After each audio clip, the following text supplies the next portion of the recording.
It's June 11, paper 2-1. The masses of 120 potatoes were recorded. The table below shows the distribution of their masses. तो आपके पास है मास 0 से लेकर 100 grams होगा, उसमें 14 है आपके पास, 100 से 150 होगा, उसमें 28 है, 150 से 200 होगा, उसमें 37 है, and so on. Using a scale of 2 centimeter represent 50 grams, label the horizontal axis for the masses. Using a scale of 1 centimeter represent 0.1 unit, label the vertical axis for frequency densities. Keep in mind the first important word mentioned is frequency densities. frequency नहीं है हमारे पास. तो अब जब frequency density बोला क्यों इसने भाई निकालने को, सबसे पहला काम जब भी आपको हिस्टोग्राम प्लॉट करने की बात की जाए, आपने देखना है class width. From 0 to 100 class width is 100. From 100 to 150 class width is 150 only. From 150 to 200 class width is 50. Class width 50 and class width 100. जब क्लास विड्थ हमारे पास इक्वल नहीं होती तब हम बनाते हैं फ्रीक्वेंसी डेंसिटी. ठीक है, अब आते हैं स्केल को लेके. उसने कहा using a scale of 2 centimetre represent 50 grams. तो मेरे पास x पर आ जाएगा 50, 100, 150, 200 एंड देन 250. और y पर मेरे पास क्या कहा उसने, 1 सेंटीमीटर रिप्रेजेंट 0.1 यूनिट. तो 1 सेंटीमीटर पर आ गया 0.1, 0.2, 0.3, 0.4, 0.5 और इस तरह चलता रहेगा. सबसे पहला काम क्वेश्चन को स्टार्ट करने से पहले आपको निकालनी है फ्रीक्वेंसी डेंसिटी. फ्रीक्वेंसी डेंसिटी होती क्या है आपके पास, मैं फॉर्मूला लिख रहा हूँ यहाँ पर. So frequency density is frequency divided by class width. जैसे कि मैं पहले की बात करूँ, फ्रीक्वेंसी कितनी है मेरे पास 14 है, और क्लास विड्थ कितनी है, 0 का डिफरेंस कितना आ गया आपके पास, 100 आ गया. So it's 0.14. दूसरे की बात करें, frequency is 28 and class width is 50. तो सॉल्व करते हैं इसको. 28 डिवाइडेड बाय 50 इज़ 0.56. थर्ड ऐसे ही होगा. Frequency is 37 and class width is 50. So 37 over 50 that is equals to 0.74. उसके बाद आएगा 21 divided by 50 that is equals to 0.42. And last में आएगा 20 divided by 100 that is equals to 0.2. तो ये आपके पास सारी आ गई हैं फ्रीक्वेंसी डेंसिटी जिनको आपने वाई एक्सिस पर प्लॉट करना है. तो देखना स्टार्ट करते हैं भैया. From 0 to 100 F D is 0.14. इसको हम प्लॉट करते हैं. तो 0 से लेके 100 की फ्रीक्वेंसी 0.14. अब यहाँ पर आप देखो अपने स्केल पर, तो ये 0.1 के बाद 0.2 है, तो एक जो डॉट होगा वो 0.2 का होगा, सही है, 0.02. तो ये आ जाएगा 0.12, 0.14, 0.16, 0.18 एंड देन 0.2. तो एक बॉक्स जो है वो 0.01 का हुआ, 0.02 का हुआ. ठीक है, तो 0 से लेके 100 पर है आपका 0.14. तो 0 से लेके 100 पर आएगा 0.14. तो ये आपकी पहली बार आ जाएगी हिस्टोग्राम 0 से लेके 100. ठीक है, उसके बाद ये कह रहा है 100 से लेके 150 तक 0.56. तो मैं यहाँ पर एक 0.6 भी कर देता हूँ. ठीक है, अब 0.56 है फ्रॉम 100 टिल 150. 0.100 टिल 150, 0.52, 0.54, 0.56 ये वाला. तो यहाँ से लेके 100 टिल 150 ये आपकी दूसरी बार आ गई. उसके बाद ये कह रहा है 150 से लेके 200, इसका 0.74 है.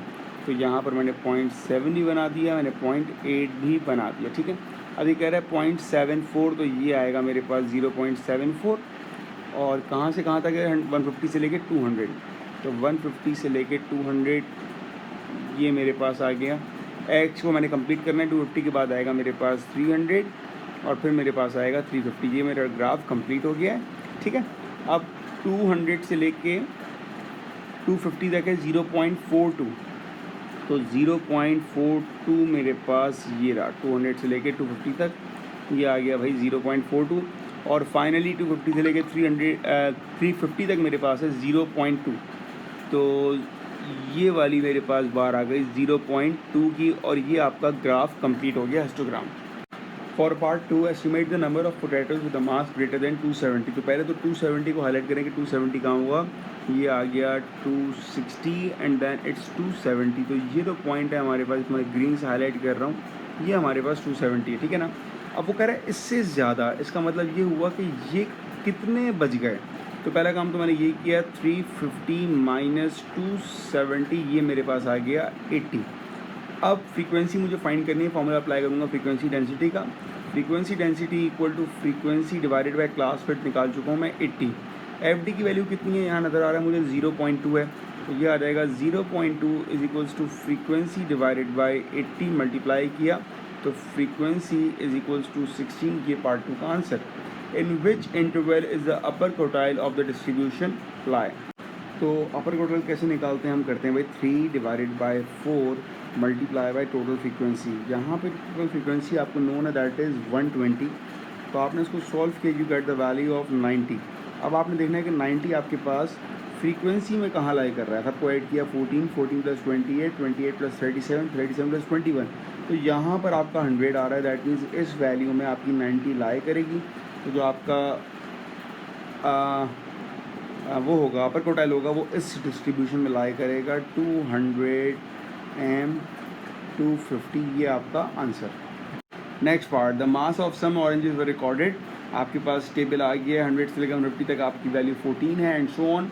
Find the value of P, और आपको एस्टिमेटेड मीन मालूम है, तो इसका मतलब पहला निकालते हैं मिड पॉइंट। 100 150 का मिड पॉइंट आएगा 125, 150 200 का आ जाएगा 175 और 200 250 का आ जाएगा 225।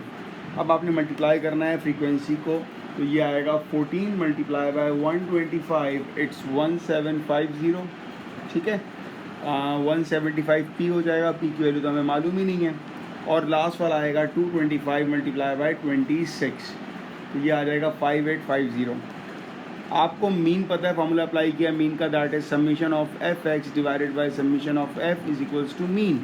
समीशन ऑफ एफ एक्स क्या हो जाएगा 1750 plus 175p plus 5850 divided by summation of frequency क्या हो जाएगा 14 plus p plus 26 is equals to mean कितना आपके पास 183।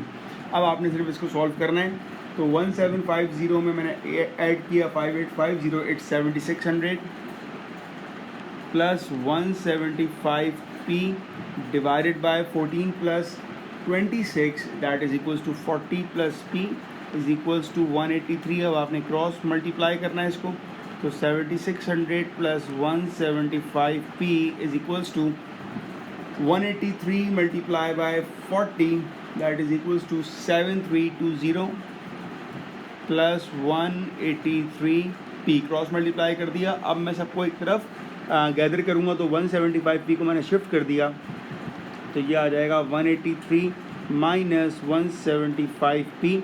लेफ़्ट साइड पे 7600 मौजूद है, 7320 को मैंने शिफ्ट कर दिया, ठीक है जी। तो 7600 minus 7320 that is equals to 280 and 183 minus 175 it's equal to 8। आपको p निकालना है, तो 280 divided by 8 it's 35। Value of p is 35। तो हमने एस्टिमेटेड मीन चूँकि गिवन था, इसी को यूज़ किया और p निकाल लिया।